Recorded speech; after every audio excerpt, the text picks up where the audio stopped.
Salary questions in interviews. Everybody loves this topic. Everybody hates this topic. It's the question of money as it comes up in the hiring process. A question that most people don't like to address. They don't like to talk about it. They don't like to address this in any way, shape, or form. But hey, it's a major part of the hiring process, and it's a sticking point for a lot of people. So that's why we're talking about it. Now, let's jump right in. Okay, your relationship with the interviewer, whether that's a recruiter or a hiring manager, whoever is on the other end, on the other side of the table, when you are in the hiring process, whether it's receiving applications, whether it's conducting the interview, whoever it is, okay, you have a complex relationship with them. In some ways, they're your ally. They're on your side. In other ways, they are your adversary. They're against you, okay? And the interviewer is both of these, and they swing between either of these positions at different times. Now, in many ways, the interviewer is your ally. After all, if they're interviewing you for a job, they are interested in you. They are hoping you're the one. That's why they brought you down for the interview. Whether you're doing it online or in person, they're hoping you will work out. They have chosen you from among all the applicants to come in and do an interview because they think you're a contender, right? So they're on your side. They already see something in you, potentially, right? They're rooting for you, and they wouldn't be doing this if it was a big waste of their time. So they're looking for you to win. Now, in other ways, they're your adversary, and that's where we come to the salary thing, because that's an example of where the interviewer is your adversary. You have polar opposite incentives, right? They want to hire you for as little as they possibly can, and you want to work for them for as much as they possibly will pay, right? You have completely 180-degree polar opposite incentives here. And that's the deal. So when it comes to the salary question and others, they are your adversary, okay? And that basically explains the interaction that is about to happen. Now, many people don't understand this. Many people confuse these two modes, and that's why opinion is divided on how to handle salary issues in the hiring process. And incidentally, the interviewer will take the default position that they want to, if you are confused about the nature of the relationship on this issue, they want to encourage that. They want you to think that they're your ally in this, right? When in fact, they are your adversary. That's the deal.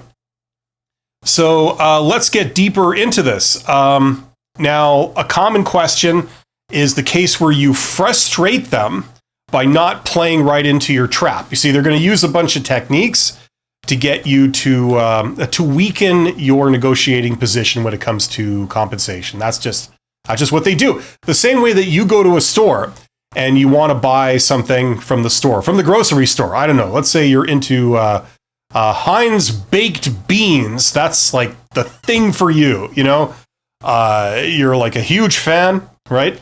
And you consider baked beans to be the best food ever made by humanity, okay? For all time. From like ancient Persia up till today, best food ever made, right? So you're willing to pay for it, but you still don't want to pay more than you have to, right? So you go to one store, they sell a can of baked beans for $10. You go to another one, they're selling it for $20, right? Now you still think baked beans are the bomb, but you're not going to pay $20 for it if you can get it for $10, right? You exhibit that behavior. Employers exhibit that behavior. Everyone exhibits that behavior, okay? At least in a capitalist economy. So that's the deal. Now, that's how the employers regard you, okay? Even if they see your value and they want to hire you, they would still like to get you for less money if they can, right? If you would be equally satisfied and you would work equally hard for them and be equally dedicated, they would like to get you for less money rather than more, all things being equal, okay? So, you're not playing into their trap. They're still going to try and bargain you down. Now, the thing that I hear, a common thing when I make when I give advice on this topic is, oh no, you're making them mad by putting up resistance. For example, they'll ask you, what are your salary expectations? They'll ask you, what is your current salary right now? How much are you making, right? Now, these are things you want to keep to yourself, right? You don't want to just disclose these because they weaken your ability to ask for more, especially if you're currently underpaid. They're going to base what they pay off what the previous person paid you, right? So, they want as much information as possible so they can assess your situation and they can strategically make a bid for you, right? And the more information you give them, the harder it is to negotiate against them and to get something that you're worth. So they're going to probe you and they're going to ask all kinds of questions. And these questions are bad for you. Okay, they are bad. Okay, so what I've heard is like, oh no, you're making them mad by not just freely answering every question they have about salary and giving them full and complete information. You're making them mad and they could reject you. And it's like, yeah, they could. They could, exactly. But that usually means that if they're not prepared to pay something reasonable, they were bad all along. You know what I mean? You're just discovering this. Okay, this is the standard sort of position, okay, when you deal with pay in a job interview or in the hiring process, okay? Don't discuss pay before you get a written offer. Very simple. Because if you do, it's bad for you. They're probably going to ask you, what are your salary expectations? That's one of the standard job interview questions. Your position on this should be that you don't want to discuss it. So if they ask you what your expectations are, instead of giving them a number, right, you're going to deflect the question. You're going to say, well, it's too soon to tell, right? I barely know anything about this job. For example, I don't know what the benefits are. Are there benefits? I don't know what the vacation looks like. I don't know if there's travel involved, there's remote work, there's shift work. If I have to work holidays, is there mandatory overtime? Like, I don't know anything about it. So it's very hard for me to just give you a number and stick to it. Okay? You can try turning the question around at them and saying, like, listen, you want my expectations? Well, let me ask you this. Okay, this position has been posted. Obviously, therefore, it was approved. You guys approved the position before you posted it. Therefore, the salary range must have been approved. Can I ask what it is? And then they'll probably give you some BS about like, oh, we don't know what the salary is, right? Yeah, which is a lie, right? We're hiring for it, but we don't know what it pays. Like, yeah, I believe you. Right? Now, if they really push you into a corner on this, the most you should ever give is a wide range. Okay? You give a low number to a high number, where the low number and the high number are not stupid. Like they're not ridiculous. They're still within, what's reasonable, but just. Okay? So you say somewhere between, like, look, I don't know, somewhere between here and here, somewhere in there, that would probably be good, right? And that's all you can say. Now, this is good in terms of negotiation later on if they give you an offer, because you haven't committed to a low number, so you don't have to worry about that headache where you previously said you're okay with the lower number and then you have to go back on that or something.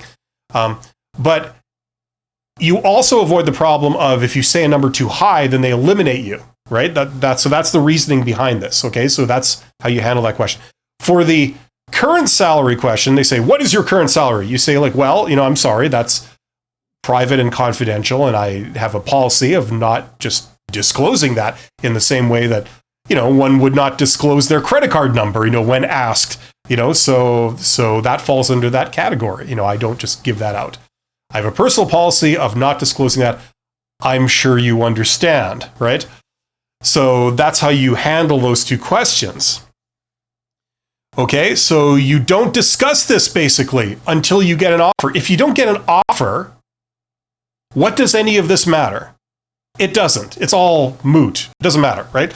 Okay, so your goal is to get past this issue to get an offer. Okay, you give a wide range. You can describe your salary as competitive or reasonable, stuff like that, right? And you only negotiate salary at the offer stage. Very, very important point. You only negotiate at the offer stage. If you try to negotiate before they give you a written offer, they'll just reject you and go with another candidate, one that's not giving them a headache and not playing hardball, right? That's just how it goes. You're not in a position to negotiate until you get to the offer stage, until they've said, we pick you.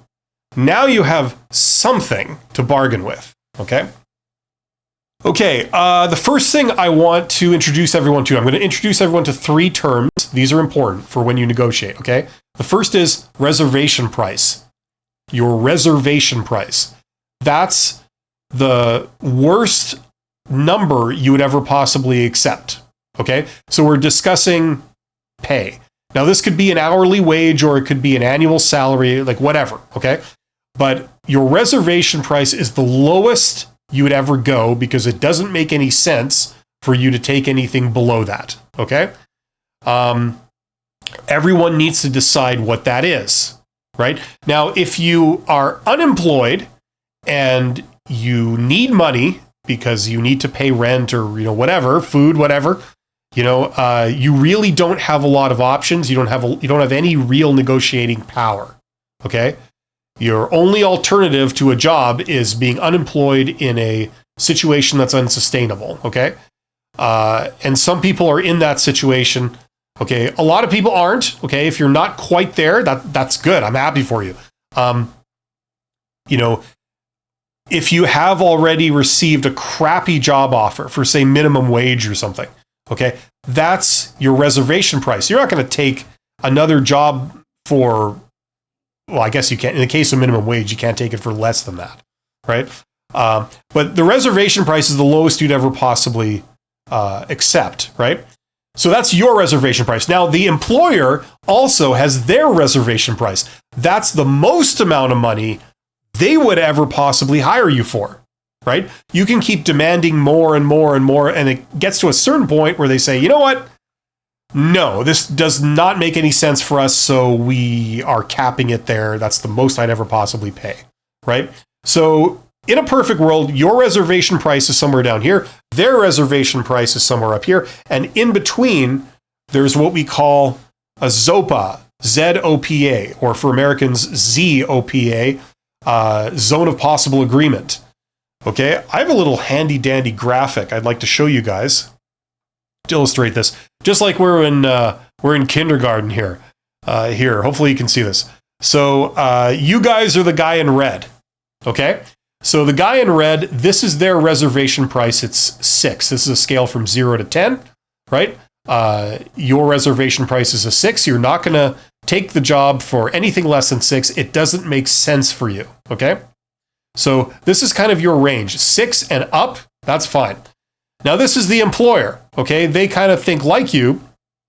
Their reservation price is 8, okay? So they would not hire you for anything more than 8. It just doesn't make sense for them. At that point, maybe you'd be making more money than your boss, who works longer hours than you and has more experience than you. You know what I mean? So it's not going to happen. So 8 or less, this green range here, is what they're prepared to pay, okay? Now, in this case, you have a ZOPA, you have a zone of possible agreement. So anywhere in here, maybe 6.5 or 7 or 7.5, or 6 or 8, all of that is possible for you to have an agreement. Okay, it works for you and it works for them. That's the idea. So that's what a ZOPA is. So in this case, there is a zone of possible agreement because your reservation price is below theirs, right? Now, sometimes, I don't have a graphic of it, but your reservation price might be 6, but their reservation price might be 5. They're not prepared to pay any more than 5, and that's their honest, true reservation price. Reservation price is not what people say. It's what it actually is, okay? So this isn't, you can't determine somebody's reservation price by necessarily like anything that they say. They'll want to guard that, right? The moment the other party finds out your reservation price, they've got you. If the employer knew that the lowest that you would ever go was 6, they'd offer you 6 or they'd offer you like 6.01, something like that, right? So it's as low as possible, but you'll take it, right? there are others. The point I'm trying to make is there's a situation where there is no zone of possible agreement. They won't pay any more than 5. And if you won't accept any less than 6, then you just can't agree. And sometimes you encounter that. Okay, that's just something that you occasionally encounter. Okay, as I try and put my screen back to where it was before. Right. Okay, so that brings us to the final thing, the final new term, and that's a BATNA, best alternative to a negotiated agreement. Okay, so that's your backup, your plan B. Okay, and you should go into any salary negotiation or interview where there's a chance you might have to negotiate salary. You need to go in prepared. You need to know what your reservation price is. You need to know what your best alternative to a negotiated agreement is. And that's to get more options, right? The more options you have, alternatives, competing job offers, maybe you have some interviews lined up for next week. So if this doesn't work out, you're already talking to other interested employers, right? You want to get as many other options as possible, and then you pick the best one, and that's your BATNA, your best alternative to a negotiated agreement. Okay, so doing this will strengthen your position, and you'll know exactly what your situation is. And so those are the 3 terms. So know your reservation price, try and find out theirs as much as possible by researching them, by talking to people on the internet. Maybe there's some people in that position already. You might be able to find out their salary, whatever, right? Zone of possible agreement, you're going to proceed as if there is, okay? You won't really know for sure if there is, but knowing your position is a big step towards that. And you should always have a BATNA, your best alternative to a negotiated agreement. So you know all this going in. The BATNA is going to determine your reservation price. Okay, and then finally, negotiation. The deal is a system. Okay, now what we've talked about with reservation prices and stuff like this, that's assuming that price is the only variable. Sometimes it is. For a lot of employment, sometimes it is. It is the only variable. But it doesn't have to be in most cases. And in some cases, like certainly the higher you go up in the totem pole, it really isn't. There's many other variables, right? For example, if they can't budge on pay, maybe they can give you more benefits, or maybe they can give you more vacation days. Maybe they can give you a signing bonus or a retention bonus or relocation assistance, or, there's all kinds of stuff there, right? So the point is there's other things you can negotiate with other than price, right? So maybe you can meet them on price, but you can demand a whole bunch of other things that they'll give you. So that's the other thing to remember. Okay, now I wanted to do one other thing today as part of the topic, the salary thing. And I haven't really prepared for this. I just thought it might be kind of a fun thing to do. As much as this crap can be fun, talking about job interviews and salary, it's like if you really want a good laugh, let's talk salary negotiation. And that is, I wanted to answer some questions that I ran through ChatGPT. Just for the hell of it, like 2 minutes before I went live, I got on ChatGPT. I asked this. I said, what salary related questions could one be asked in a job interview besides your expectations and your current/last salary? I already covered those. So what other things could they ask? There's going to be a million of them. Let's go through these very quickly. So here's a category: questions about compensation philosophy. Are you open to performance-based compensation structure? The answer is yes. Don't say no, even if you're not. Just say yes. Okay, you want to get to the point where they offer you a job. Then as I said, then you can discuss this seriously. Would you prefer a higher base or more variable bonus or commission compensation? You could say whatever you want. You can say somewhere in the middle, right, if you don't know. How do you prioritize salary versus benefits or work-life balance? Well, those are two different things, but salary versus benefits, that's up to you, your individual. If you've got a family and you've got 18 children and they all need braces, maybe maybe benefits, right? Then again, if you have 18 children, you might want to be home with them at some point or not, depending on how things go. So you can answer. This is entirely up to the individual. I don't think there's any real right or wrong answer. You see, what they're doing is there's no right or wrong answer to these, but what they're seeing if what you want just happens to be what they already do, right? So unbeknownst to you, they don't give a rat's ass about benefits. They pay entirely salary. Now, if you had answered this question and said, like, what do you prefer, salary or benefits? And you said benefits, then that would count against you. You see what's going on here? And they're checking for fit, like everyone loves that word. What type of compensation structure motivates you most? Once again, they're looking for fit, right? There is no right or wrong answer. They're just seeing what's appropriate. Now, if you know what is kind of the industry standard for your job, where you are, what the job you're applying for, right? I would say something very harmless, something like, average, typical of your industry, right? Because these are like, in a sense, they're like pass-fail questions. They might not be sudden death, like where they eliminate you for saying the wrong thing, but they do not count in your favor if you say the thing that they're the opposite of what they happen to prefer, okay? And you don't know. So these are all blind questions, and because they're blind questions, I would say something very diplomatic, something very average, very typical, so that it doesn't eliminate you. Okay, here's another category. Questions about total compensation understanding. Yeah, this is lovely. They might grill you on what do you know about, the idea of total compensation, the idea that, like, we can either give you cash or we can give you other things like benefits, right? What benefits or perks are most important to you? That's up to you. But once again, I wouldn't give a fully honest, complete answer here, because the more you talk and the more you go off script, the more chance that what you say just doesn't happen to jive with their philosophy. So I keep it vague, keep it short. Just say, I'm pretty easy, most standard benefits are fine with me. I don't have any issues with that. And standard perks, there's none that are mission critical for me. Some of the little things are really nice.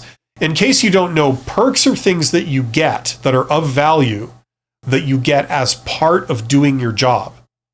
So, for example, if they fly you to Hawaii for business meetings, it's technically part of your job. You've got to go to the business meeting, but it's nice that it's in Hawaii. It kind of is almost a vacation. You got to attend a meeting while you're there, but it's almost a vacation. So things like that. Maybe they give you a company car, right? It's given to you because you're expected to use it for your job. But, you can take it home on the weekends and use it to, I don't know, do drag races, whatever you do with the company car. You get in that company car and you go 1,000,000 miles an hour. That's what they're for. Okay, have you had equity, stock options, or profit sharing in past roles? That's only for like higher level stuff, okay? We're not talking about executive compensation. What non-salary components would you consider as part of your compensation? There's 2 standard tiers. There's performance pay, okay? That's non-salary, so that's stuff you could get if you meet certain targets, right? Certain performance targets. And benefits are the other one. Okay, so a benefit is defined as anything that they give you that isn't straight cash with no strings attached, right? So even if they give you money to cover dental expenses, that's still a benefit. That's not pay, because you can't use the cash for anything. It has to go towards dental expenses. You know what I'm saying? That's a benefit.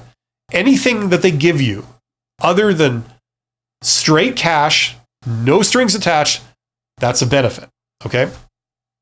Benefit is something they give you that's a thing. It's not money. Okay, so they give you they give you coverage. They'll cover something for you. They'll pay for this for you. Those are all benefits. Okay, so you could just say, performance pay and benefits are fine. Okay, questions that assess market knowledge or preparedness. Like they're giving you a quiz, like this is not standard, but I guess you could get it. What do you believe is the market rate for this role in our industry? You could say, I haven't actually looked that up, Right. I'd avoid as many of these as possible. Yes, you probably know what the market rate is, but the problem is by saying it, they're going to try and use it against you. Remember, they're your adversary when it comes to salary. Okay. So if you said, yes, I'm aware of the market rate is this, right? Then they say, well, why are you asking for more than market rate? Or they could eliminate you and say, well, no, the market rate is actually way down here. And, you don't seem to understand that. So I'm sorry, you're too expensive. Right. So I try and wiggle out of it. Have you researched what similar positions pay in this region or sector? You could say, yes. Yes, I have. What would make you feel fairly compensated in this position? Now, that's what they're doing there is they're asking, what are your salary expectations? We've already covered how you answer that, right? So that's just the same question in disguise, right? Now, just so everyone is clear, market rate is not all it's cracked up to be. Just so everybody knows. First of all, for a lot of jobs, a lot of roles, you can't really find the market rate. Market rate changes per location, first of all. It's tied to the cost of living. And the other thing is, it's the average of everybody that's in that role, in that region, like that city or location. It's the average of what everyone's paying, right? Some companies pay above the market rate intentionally to get the best people and treat them like crap. Other companies pay below market rate intentionally. They accept that there'll be a higher turnover of employees, but their savings for their cost of their labor force makes up for that. So it's something they're prepared to accept. Then the other thing that market rate involves is it assumes you're an average employee. Now, you might not be average. Your performance might be below average. 50% of people will be below average. Or you could be above average. Why should you get the average amount if you're an overperforming employee that delivers better results than normal, right? Is the market rate reasonable for you? No, it isn't, right? So there's all kinds of factors that muddy the waters here. Don't simply just go by the market price. And that's even assuming you can find accurate data for market price. You can't in most situations. The only roles that you can ever approach that are very, very common roles, where like thousands of people are working in that role in like one company. Like that's the only time you can find that publicly. Questions to understand flexibility in decision making. Okay, like once again, like this isn't like a brain tease, in a job interview. This is irrelevant, but they may ask you this crap. If we came in lower than your expected range, but offered strong career growth, would you still be interested? The answer is yes. Now, you and I both know that, that requires trust, like strong career growth. Personally, I've seen this, and many of you have probably seen this in your lives. People that have been promised things, and those promises have been reneged on, right? You stay here, you work for peanuts, and then within 1 or 2 years, you'll move up, you'll be paid a lot more. Yeah, people love to promise that and then not deliver, right? So that requires trust, Now, you can't go in there being totally untrustworthy. You could say, I'm interested to a degree, I'd be willing to consider it. Would you consider relocating if the salary was adjusted? Now, that's up to you. How much room do you have for negotiation, if any? I would say, well, we'll cross that bridge when we come to it. If there is an offer, then we can get into it. But I can't say at this point, right? I mean, I'm open to negotiate exactly how far I can go on different things. I mean, that's up in the air. I can't tell you that. Behavioral related questions. Tell me about a time you negotiated your salary. What happened? It's like, well, it was mutually beneficial for both parties. You know, you're not going to give details on that one. That's a very surreptitious way to try and get you to dish on what your position is and get numbers and things like this. You're going to paint a picture where it was easy. Everybody was happy. There were no surprises. It was quick, and the results were favorable to everyone. That's the story you're going to tell, regardless of what the reality was.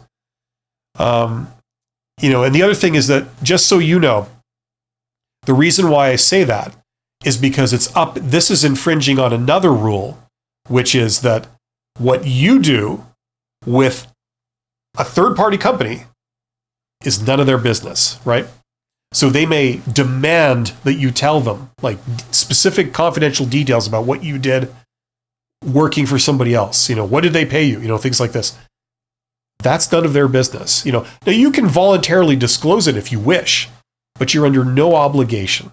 Okay? So they're trying to get around that by asking it in the form of a behavioral question. You see what they did there? Right? So it makes it seem like you must answer. No. Have you ever turned down a role due to compensation? What were the circumstances? So again, something you did with a third party is none of their business, right? So how would I answer that? I could say, well, nothing comes to mind. And then shut up and let them move on. So that's how I would handle those, if that's of any use to anyone. But those are the standard things that came up in ChatGPT.